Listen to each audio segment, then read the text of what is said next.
Get him up. Yeah. Hello, this is Marcus Green with another edition of City Boy Outdoors. I'm out here today. Just got a little fish here. Just let me put him back. Good job. All right. It's May 31st. We're out here today on Lake X. It's a public lake that we've got. What we've got today, it's a pretty interesting little deal. Last couple weeks, as you know, we've been out. We went to the BFL 2 weeks ago, and then we went to central Indiana last weekend, did some panfishing and stuff, did really well there. We're back home, and on our lake here, these bass have already started spawning out. They're already gone. Water temperature is already 74 degrees. And this morning when it got in the water, we had a Mayfly hatch. Mayflies just hatched here on Thursday, so they were all over the bank. The tip for the day is when you get a Mayfly hatch, most people get discouraged. Oh, the fish aren't going to bite. Oh, it's just going to be a mess. It's actually one of the best days you could ever have early in the morning. Top water baits. What I'm throwing, this is a Sammy 100 and a baby bass pattern. Okay, and what I'm doing, I'm running these banks. It's early in the morning. It's 8 o'clock right now. I've been out since about 5:45, and I'm running these banks with the mayflies that are on them, and just twitching it. And I'm twitching it real hard, just real violently, and they're coming up, and they're taking it in. And it's been a really good day so far. In 3 hours, I've had 30 fish, a couple 3-pounders. It's been a pretty good day.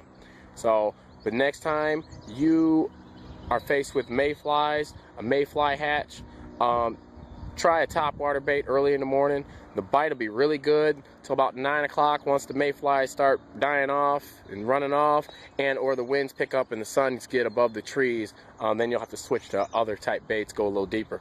But for that 2.5 to 3 hour window, top water, Mayfly hatch, early summer, can't beat it.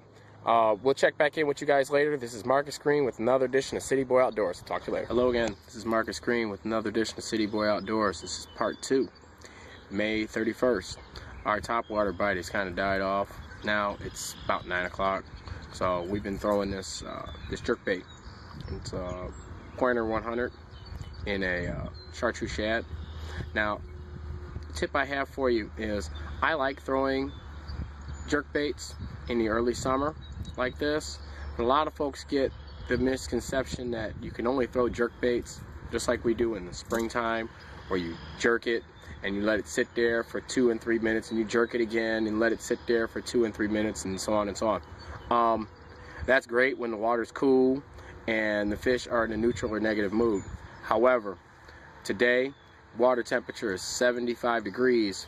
Air temperature is 86 degrees. I'm in t-shirts and a short.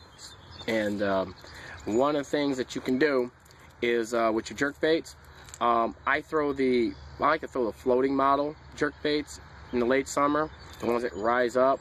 The suspending model ones, I like throwing those in early spring when the water's still cool or the fish are in a negative mood.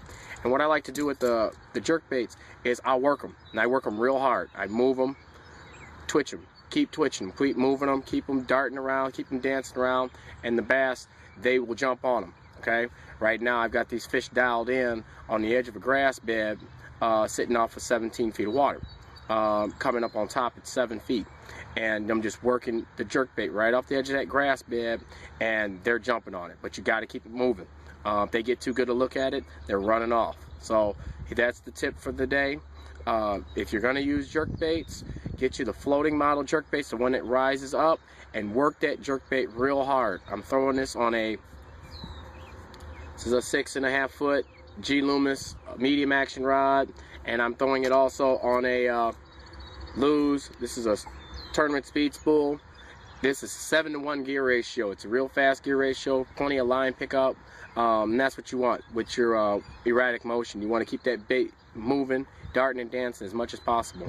But keep your hook sharp, keep your knots good, and the fish will come to you. This is Marcus Green with another edition of City Boy Outdoors. We'll check in with you guys later. Hello, this is Marcus Green with another edition of City Boy Outdoors. This is part 3, May 31st. We're still on Lake X. We just caught another little bass right here. We'll put him back. Alright, bites changed. It's 11 o'clock. We've already started getting ready to fish deep. I'm catching fish on a 4-inch. This is a JD finesse worm, jdlures.com. It's a hand poured. It's already injected with garlic.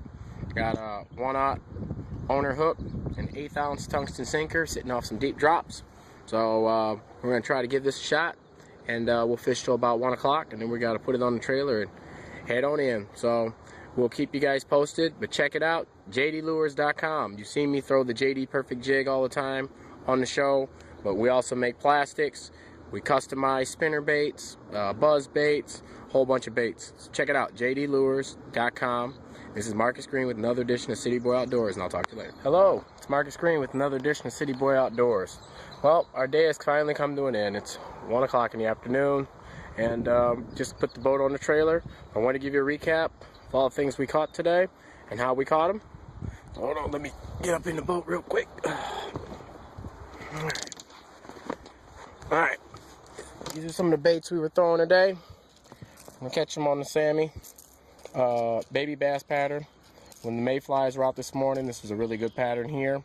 I also threw the pointer. This is a 97. I also threw a 100. When the mayflies went away and the fish were still off those drops, I was able to twitch this around real erratic and get a couple of bites. That was real good. And then when I needed something with a little bigger profile, I went to the 100. So that worked out really well. I also threw the 1.5 as well in the sexy shad pattern on a couple of main lake points. Caught a couple fish on that, some scattered grass, some backs to some flats, stuff like that.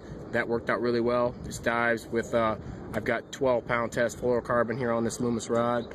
We're getting about 6 to 7 feet of water with this bait here. That worked out real well.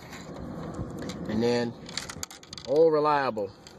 This is just a 4-inch JD Power finesse worm, hand poured, injected with garlic. I got a 1/0 owner rigging hook here, and I got an 1/8 ounce tungsten sinker. The bite was pretty solid. It was consistent most of the day.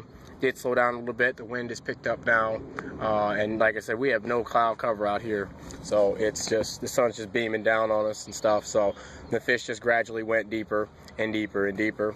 And when we were throwing the finesse worm over here, we were throwing it on deep road beds and deep weed lines and things like that, and the fish just gradually just went deeper and deeper and deeper. And but it was a good day. We probably caught about 25 to 30 fish. My 5 biggest would have went maybe 11 pounds. That's pretty good for this particular lake here. So, but that was a recap of the things we did today. Glad you guys were with us. Keep checking that Facebook page. Love those comments. And we're going to pack it on up here, and we're going to head on back. So this is Marcus Green with another edition of City Boy Outdoors. I'll talk to you next time.